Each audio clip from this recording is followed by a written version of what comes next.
तो hello welcome guys, Jat spin channel में आपका बहुत बहुत स्वागत है। तो कैसे हैं आप लोग? आई होप आप सब ठीक होंगे। तो जैसा कि आपको पता है कि आज से एसएससी फेज़ 13 के जो एग्ज़ाम है वो शुरू हुए थे और ये एग्ज़ाम होने से पहले ही बहुत ज़्यादा विवादों में आ गए थे, क्योंकि बच्चों को जो सेंटर है, एग्ज़ाम सेंटर है, वो इतना दूर दे दिया गया था। मतलब आपको पता है 300-400 किलोमीटर तक बच्चों को एग्ज़ाम सेंटर दूर दिया गया था। क्यों भाई, क्यों परेशान करते हो बच्चों को? मैं मतलब एज अ गर्ल या एज अ स्टूडेंट आप समझ सकते हैं कि जो एक बेरोज़गार बच्चा है जो एग्ज़ाम इसलिए देता है कि उसकी जॉब लगे, तो वो बच्चा 300-400 किलोमीटर जाए एग्ज़ाम देने अपना स्वयं के खर्च से, और वहाँ जाके अगर उसको पता चले कि एग्ज़ाम कैंसिल हो गया है, मतलब वहाँ जाके आपको पता चल रहा है कि आपका एग्ज़ाम ही नहीं है, तो उस बच्चे के मन पे क्या बीतेगी ये सिर्फ वही जान सकता है, उसके घर वाले समझ सकते हैं। क्योंकि मैं खुद भोपाल से 40 किलोमीटर कोई दूर रहती हूँ, और मेरे को कोई एग्ज़ाम सेंटर अगर भोपाल से भोपाल जाना होता है तो वो भी मुझे दूर लगता है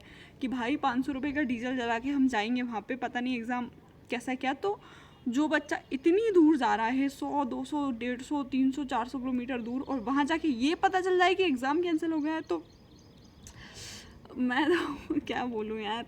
तो और ये चलो एमपी में ये सारी चीज़ें होती तो भी ये समझ में आता है, एसएससी के एग्ज़ाम में, मतलब जो एक सेंटर लेवल का एग्ज़ाम है, उस एग्ज़ाम में ऐसी चीज़ें होना, ये बच्चों के भविष्य के साथ तो खिलवाड़ है। आने वाली जनरेशन तो पता नहीं क्या ही फेस करने वाली है, जब आज जहाँ बातें होती हैं कि हम अमृत काल में जी रहे हैं, वहाँ स्टूडेंट ये सारी चीज़ें फेस कर रहा है, तो आप समझ सकते हैं कि हमारा एजुकेशन का लेवल इस देश में क्या है। सिर्फ एग्ज़ाम कैंसिल होने की तक नहीं है यहाँ पे, जब जैसे कुछ सेंटर में एग्ज़ाम कैंसिल हुए, लेकिन जहाँ पे एग्ज़ाम जहाँ बच्चों को एंट्री मिल गई, जहाँ पे कैंसिल नहीं हुए, वहाँ पे भी यही सारी चीज़ें चल रही थी। किसी का ना माउस वर्क नहीं कर रहा था। आप ये चैट पढ़ना, यहाँ पे मैं लगाती हूँ, तो बहुत माउस लैग हो रहा था। जब उन्होंने बोला वहाँ पे कि ये ऐसा ऐसा दिक्कत आ रहा है, तो वो कहते हैं कि आपका 1 घंटे का एग्ज़ाम है, 1 घंटे में ये सारी चीज़ें चेंज करने में लगेगा, तो इसमें आपका ही लॉस है भाई। मतलब आप समझ सकते हो किस तरीके की व्यवस्थाएं वहाँ पे थी। पहले ये एग्ज़ाम टीसीएस कंडक्ट करवाता था, इस बार किसी और उसने करवाया था, तो और ये फ़र्स्ट टाइम ऐसा था, तो ये फ़र्स्ट टाइम में ही इनका ऐसा हो गया। अब ये लोग ये भी चाहते हैं, अब बच्चा अगर प्रोटेस्ट करने निकलेगा तो इन लोगों को उससे भी दिक्कत होगी कि बच्चा प्रोटेस्ट ना करे, आवाज़ ना उठाए। लेकिन आप सुधार मत करिएगा, बच्चा भी आवाज़ ना उठाए, बच्चा बस परेशान होता रहे, और आप उसके समय के साथ और उसकी मेंटल हेल्थ के साथ खेलते रहें, बस ये लोग यही। कहीं कहीं तो इतनी ख़राब व्यवस्थाएं थी, कहीं पे चेकिंग चल रही थी, कहीं पे नहीं चल रही थी, कहीं पे 1-1 घंटे तक, जो एग्ज़ाम के बाद बायोमेट्रिक होता है, आप लोगों को पता होगा, उसके लिए 1-1 घंटे तक बच्चों को बिठा के रखा गया। तो ये सारी चीज़ें, अब इसमें बच्चे का क्या दोष है? मतलब वो पढ़ाई भी करे, पढ़ाई का प्रेशर भी ले, फिर तुम्हारे एग्ज़ाम सेंटर का प्रेशर ले, इसके बाद तुम्हारे एग्ज़ाम कैंसिल होने का, और अब तुमने कह दिया कि रीशेड्यूल करेंगे, तो उसका प्रेशर ले कि भाई अब कब एग्ज़ाम होगा। वो बार बार बस यही चेक करता रहे कि अब एग्ज़ाम कब होगा।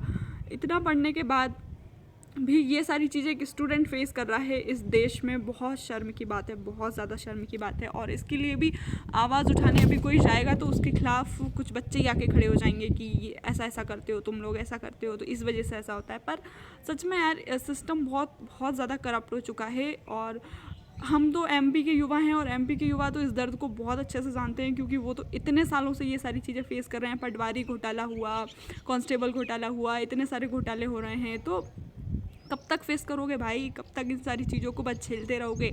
हम सोचते हैं कि हमारा इस चीज़ में टाइम वेस्ट होगा, ये होगा वो होगा, लेकिन जिस चीज़ के लिए आप पढ़ रहे हो, जब आप लाइब्रेरी में बैठ के इतना टाइम देते हो, पढ़ाई करते हो, बच्चे सालों तक तैयारियाँ करे, और उसके बाद ये सारी चीज़ें फेस करे, तो फिर टाइम तो तुम्हारा बेटा तैयारी करने में भी वेस्ट ही हो रहा है। फिर ये समझो अपना कुछ बढ़िया बिजनेस कर लो तो फ़ायदे में रहोगे, वरना एग्ज़ाम के इस लेवल के अगर एग्ज़ाम होंगे ना, तो सिलेक्शन तो भूल जाओ।